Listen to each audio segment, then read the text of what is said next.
Number 9. Holly Matthews and Jonathan Ceballos.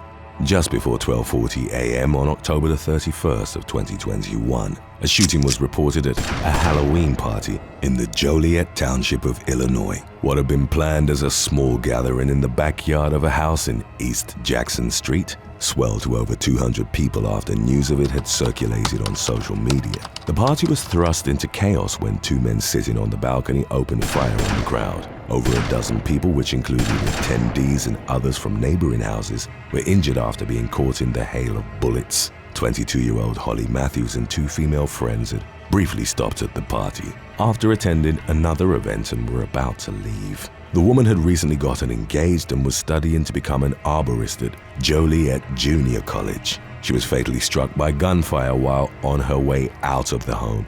Also shot dead was 22-year-old Jonathan Ceballos. As of January the 6th of 2022, 3 suspects have been taken into custody in connection to the shooting on charges of first-degree murder, attempted first-degree murder, and various weapons offenses. They were identified as 18-year-old Joscar S. Ramos, along with brothers Thomas and Jeremy Lopez, aged 21 and 19 respectively. Ramos was the first to be arrested on November the 5th, and the deputy reported that he'd seen him try to hide a gun on the roof of his Joliet home prior to being taken into custody. The Lopez brothers were known to Will County officials as Vice Lord gang members with multiple past weapons charges. As reported by survivors of the shooting, it could have potentially been avoided if the police had responded to earlier reports of the party getting out of control. Number 8. Alexis Cantu. In late October of 2021, teenager Alexis Cantu went to a Halloween party in North Houston, Texas. The 18-year-old, identified as the daughter of a Harris County Department of Education Board of Trustee, was at a home in the 1900 block of Schilder Drive to attend what was described as a jam-packed gathering. At some point during the party, an argument broke out between two groups of teenagers. In one of the videos taken at the scene, one attendee was heard saying, "Oh, they're fighting," moments before gunshots rang out. Footage would show partygoers fleeing or trying to find cover. Before the authorities were called to the scene, Cantu was shot dead, but it wasn't made immediately clear if she'd been targeted or struck by a stray bullet. 3 other teens were treated for non-fatal injuries, but most of the attendees had run away by the time the police arrived at the scene. Officers found bullets that had gone through the back of the home. A further search of the premises led to the discovery of a weapon in a ditch near the residence, and police deduced that at least another firearm had been used in the shootout. No arrests were made in the immediate aftermath, but the authorities did report that they were looking at a potential suspect whom they didn't name. Number 7. Kennedy family. Law enforcement in Friendswood, Texas, responded to multiple complaints over a Halloween party in 2015. Neighbors had called to report noise, underage drinking, and that several vehicles were blocking the roadway. The police talked to homeowners, Gregory and Kelly Kennedy, at around 10 p.m., and they agreed to end the party hosted by their teenage daughter, Delaney. The couple maintained that no alcohol was present on the premises, either due to the Kennedys' unwillingness or inability to control the gathering. The party raged on, reportedly becoming even louder than before. When the police returned to the property, they found over 100 attendees, mainly teens, walking around with beer bottles in their hands. As officers sorted through the large group, several teens tried to flee by jumping into a flooded creek, resulting in a search and rescue operation. 4 of them were found and taken into custody for evading arrest. Delaney, who still had her Halloween makeup on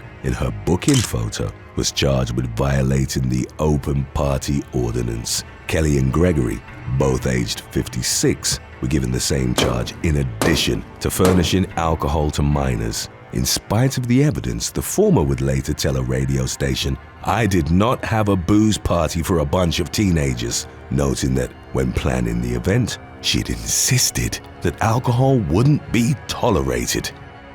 Number 6. The Bearded Kitten and Sugar House Gang.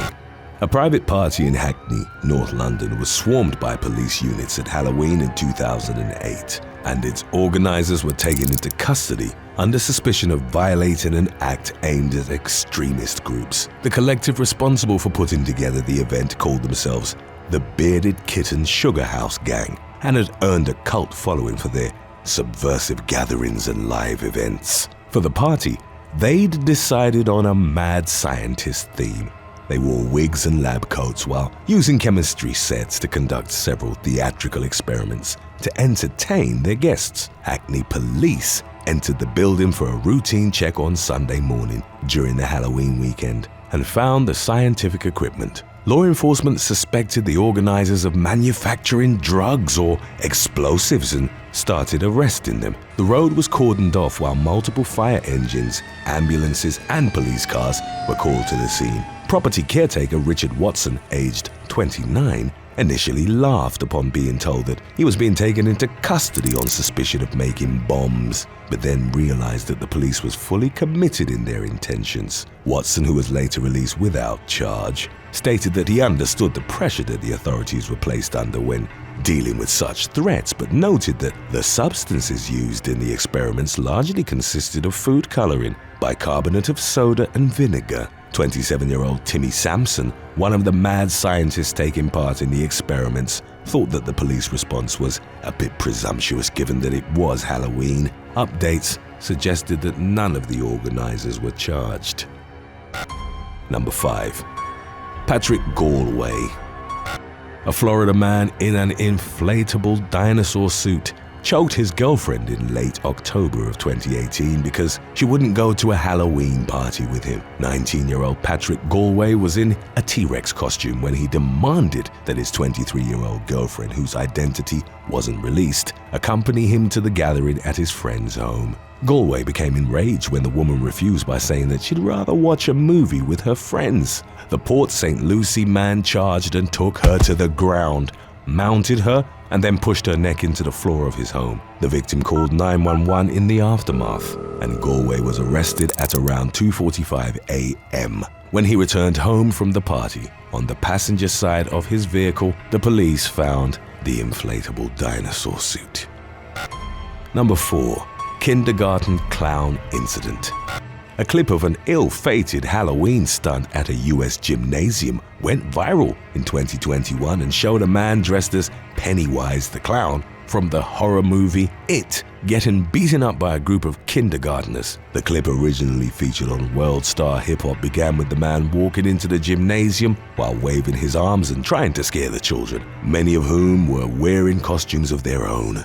Screams collectively echoed through the gymnasium as the clown approached a kindergartner from behind. Moments later, a child launched himself at him and dragged him to the ground by his neck. Other kindergartners joined in the charge and started raining down fists on the downed man, while also forcefully ripping off his red wig. None of the adults in the gymnasium intervened and chose to continue filming the incident. The children eventually ceased their onslaught and the clown stumbled back to his feet. Some of those commenting on the 24-second viral video complimented the children's bravery in reacting to what they presumably thought was a killer clown. Others approached the footage with humor. As one user wrote, "Shortest horror movie in history." Number 3. Gatsby Randolph. In October of 2018, law enforcement in Beverly Hills was called to a Halloween party hosted by George Clooney after an actor was allegedly attacked by a former reality TV star and her friend. Gatsby Randolph reported that he was involved in an altercation with 45-year-old Brandy Glanville and her unnamed female friend, whom Randolph reportedly used to date. Pictures taken at the scene showed the actor with a bloodied lip and Glanville, a former Real Housewives of Beverly Hills star, clad in a revealing cat costume while being escorted by an officer. Randolph told a media outlet in the aftermath that Glanville and her friend attacked him with 12 uppercuts and compared the incident to a boxing match. The former Real Housewives star, however, maintained that she'd been merely trying to break up the argument between Randolph and her friend. No arrests were made at the scene, but the former did file a police report for battery. Today's topic was requested by Kayla Wilson, Luigi Hates You, River Parish, and Mr. Tyus. If you have any other topics you'd like to learn about, subscribe and let us know in the comment section below. Number 2. Kasim Zumaguzin. On Halloween in 2018, stuntman Kasim Zumaguzin was putting on a performance at the TSB nightclub in Almaty, Kazakhstan. 34-year-old Zumaguzin had worked as a stuntman for roughly 25 films, which included 47 Ronin alongside Keanu Reeves and Expendables 2 starring Sylvester Stallone and Arnold Schwarzenegger. The stunt he was working on at the club involved him hanging from a noose 10 feet in the air while wearing a mummy costume. Underneath it, Zumaguzin was equipped with a special vest featuring belts and other implements meant to ensure his safety. Footage from the Halloween party showed him experiencing difficulty while dangling in the air. He was brought down, whereupon one of his colleagues realized he'd lost consciousness. Zumaguzin was freed from the noose and dragged outside the nightclub for fresh air, while the establishment's staff called the emergency services. First responders tried to revive Zumaguzin, but were ultimately unable to do so, with the subsequent forensic examination indicating he'd succumbed to a heart attack. Number 1. Randall Jones. In late October of 2017, Randall Jones was hosting a Halloween party at his home on Avenue F in the North Loop neighborhood of Austin, Texas. The 32-year-old had become heavily intoxicated and increasingly enraged when guests told him he should either calm down or go to bed. Jones, who at the time was wearing a Santa Claus costume, emerged with a .40 caliber revolver. He shot one bullet into the floor, prompting most of his guests to scatter and frantically look for cover. 37-year-old attendee Michael McCloskey charged the homeowner and tried to wrestle the firearm away from him. Unfortunately, McCloskey's brave intervention ended with him being repeatedly shot by Jones and sustaining fatal injuries. Jones fired several more times, leaving 2 other guests with non-fatal wounds. He was arrested at his home and in 2019 pleaded guilty to 1 count of murder and 2 counts of aggravated assault. He testified that he didn't remember the shooting and characterized his actions as those of a child throwing a tantrum upon not getting his way. A judge ultimately sentenced him to 40 years in prison, and he'd have to serve at least half of his sentence before being eligible for parole. Thanks for watching. Would you rather wake up one day and find everyone cosplaying as you, or spend the day with an actual clone of yourself? Let us know in the comment section below.